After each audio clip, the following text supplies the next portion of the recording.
డబ్బు, అనారోగ్యం, ఉద్యోగం, వ్యాపారం, అప్పులతో బాధపడుతున్నారా? మీకోసమే లాంచ్ యువర్ ఫ్యూచర్ ప్రోగ్రామ్. నమస్కారం అండి, డాక్టర్ శ్రీ ఆచార్య అనంతకృష్ణ స్వామి గారు. నమస్కారం. మరి ఈరోజు ఎస్పెషల్లీ ఆడవాళ్ళకి సంబంధించి ఏ టిప్స్ ఇవ్వబోతున్నారు? ఖచ్చితంగా వేటిని అవాయిడ్ చేయాల్సిన అవసరం ఉంది అంటారు.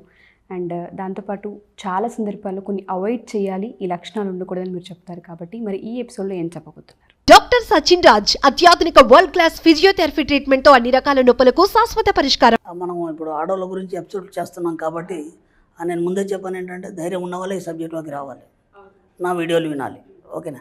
ఇప్పటిదాకా ఇంటున్న వీడియోలు వేరు, ఇది కేవలం ప్రత్యేకంగా ఆడవాళ్ళ కోసం చేస్తున్నాం కాబట్టి మీరు ఈ సబ్జెక్టులోకి రావాలన్నప్పుడు నేను చెప్పిన పాటించినప్పుడే మీరు అనుకునేది మీరు సాధిస్తారు. మనం కొన్ని చెప్పుకున్నాం, కొన్ని టిప్స్ కూడా చెప్పుకున్నాము. మనం బయటకు వెళ్ళినప్పుడు ఖాళీ చేతులతో రాకూడదు. అలాగే ఏం చేయాలంటే, ముందుగా మీరు మౌనం వహించాలి. ఇంటికి ఇల్లాలు ఏదైనా చేయగలరు. ఆమె సరిగ్గా ఉంటే ఇల్లంతా సరిగ్గా ఉంటుంది. కాబట్టి ఫస్ట్ ఆఫ్ ఆల్ గట్టిగా రంకెలు వేయద్దు. ఆ పిల్లాడు ఉన్నాడు, ఏనన్నా ఇలా రా అన్నది వేరు, గట్టిగా రైట్ అని అరవడం వేరు. ఓకేనా? ఎప్పటిదాకా మనం ఎన్నో పిసికిస్తారు పిల్లలు. ఓకేనా? ఇటు భర్త, ఇటు అత్తమామ, ఇటు పిల్లలు, ఇవన్నీ బాగానే ఉంటాయి. సామరస్యంగా నెమ్మదిగా మాట్లాడే ప్రయత్నం చేయాలి. First point. రెండో పాయింట్, పదాలని వీలైనంత తగ్గించాలి. ఓకేనా? ఒక పదాన్ని సాగదీయడం కాకుండా ఏం చేయాలంటే, దాన్ని ఎంత వీలైతే అంత కట్ చేసి చెప్పాలి. ఓకే. మూడోది ఏంటంటే, మాటల్ని సాగదీయద్దు. నేనేం అడిగానంటే, తిన్నారా అని అడిగాను, తిన్నాను, అంతే. మనం ఏం చేస్తామంటే, అంటే ఏదో ఒకటి మాటలు సాగదీయడానికి, అది సహజమైనటువంటి అలవాటు. మా ఆడవాళ్ళకని కాదు, మగవాళ్ళు కూడా కొందరికి ఉంటుంది. మళ్ళీ మిమ్మల్ని పాయింట్అవుట్ చేస్తున్నాను కదా, మగవాళ్ళు కూడా కొందరు ఉంటుంది. మన సబ్జెక్టులు ఏం చేయాలంటే, తిన్నావా, తిన్నాను, అంతే. అంతేగాని నేను ఈ కూర వండాను, నువ్వే కూర వండావు, మా ఆయన కాదంటే బాగా ఇష్టం, లేదంటే మా పిల్లలకి ఇదంటే ఇష్టం, మొన్న మా అమ్మోళ్ళ ఇంటికి వెళ్ళాము, అక్కడ మా చిన్నడు చాలా మారం చేశాడు, వాడికి ఆ కూర నచ్చదంటే మా అమ్మకి తెలియదు, ఏదో వండేసింది. ఇదంతా ఏమవసరం మీరు అడిగారా? ఓకేనా? మీరు వాళ్ళ అమ్మని మీరు చూడలేదు, వాళ్ళ చిన్నగా మారం చేసింది మీకు సంబంధమే లేదు.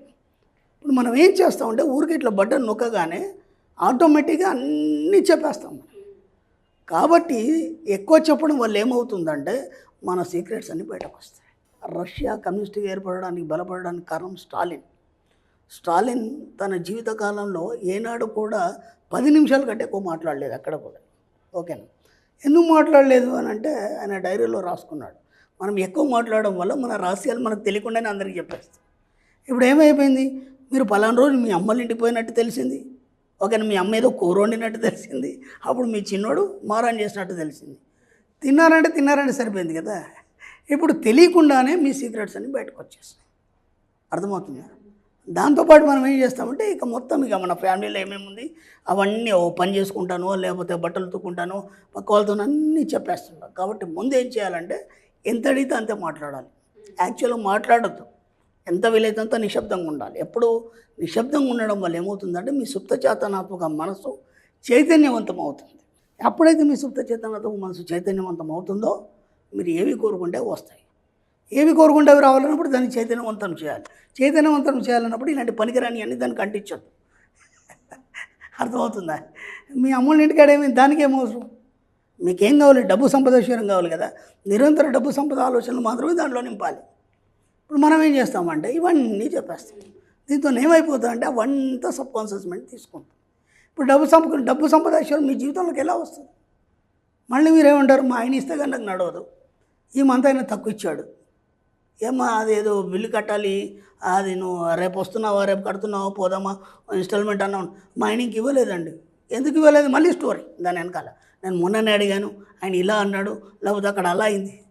ప్రతి దగ్గర ఏ చిన్న విషయం వచ్చినా ఆ డిస్కషన్ని మనం పొడిగిస్తాం. కాబట్టి ఆడవాళ్ళ ముందు మాటలు తగ్గించుకోవాలి. ఓకేనా? మరి ఎందుకు చెప్తున్నా అంటే, ఈ సబ్జెక్ట్ అలా ఉంటుంది, కొంచెం కఠినంగా ఉంటుంది, కానీ ఖచ్చితంగా సాధ్యమవుతుంది. ఎందుకంటే ఎప్పుడో కొన్ని వేల లక్షల మంది ఆడవాళ్ళు మన సబ్జెక్ట్ వింటున్నారు. చాలామంది సక్సెస్ అయినారు, అచీవ్మెంట్స్ అయిన వీడియోలు ఆడవాళ్ళ యొక్క అచీవ్మెంట్స్ మనకు చెప్పిన దాఖలాలు ఉన్నాయి. ఇది కేవలం స్పెషల్ వాళ్ళ కోసం చెప్తున్నాను. కాబట్టి వాళ్ళకి కావాల్సిన రెస్ట్రిక్షన్స్ ఏవైతున్నాయో అవన్నీ ఖచ్చితంగా మీరు పాటించినప్పుడు ఖచ్చితంగా అవి సక్సెస్ అవుతాయి. ఓకే? మాటలు తక్కువ మాట్లాడాలి. దాన్ని ఎక్కడ కూడా దాన్ని సాగదేదు, పొడపడదు. మీ రహస్యాల్ని ఎవరికి చెప్పొద్దు. అర్థమైందా? మన సబ్జెక్ట్లో కొన్ని ఉంటాయి. నీ డబ్బు రహస్యం, ఆరోగ్యం రహస్యం, బంధుత్వాల రహస్యాలు, ఇవన్నీ ఎవరితో చెప్పదు. ఇది మన సబ్జెక్ట్లో భాగాలి. అర్థమైందా? ఇప్పుడు మనం ఒక చిన్న ఎగ్జాంపుల్, ఇప్పుడు ఒక ఆవిడ సారీ షాప్ పెట్టుకోండి, మీరు ఆమె చాలా క్లోజ్, ఓకేనా? రోజు ఒకసారి ఆమెను వెళ్ళి పలకరిస్తారు. ఆమెకి ఏంటంటే, అమ్మో మా అక్కయ్య రాలేదే ఈరోజు, ఒకరోజు మీరు వెళ్ళకపోతే మా అక్కయ్య రాలేదే, లేకపోతే మా చెల్లెమ్మ రాలేదే, ఏదో ఒకటి చెప్తుంటుంది కదా.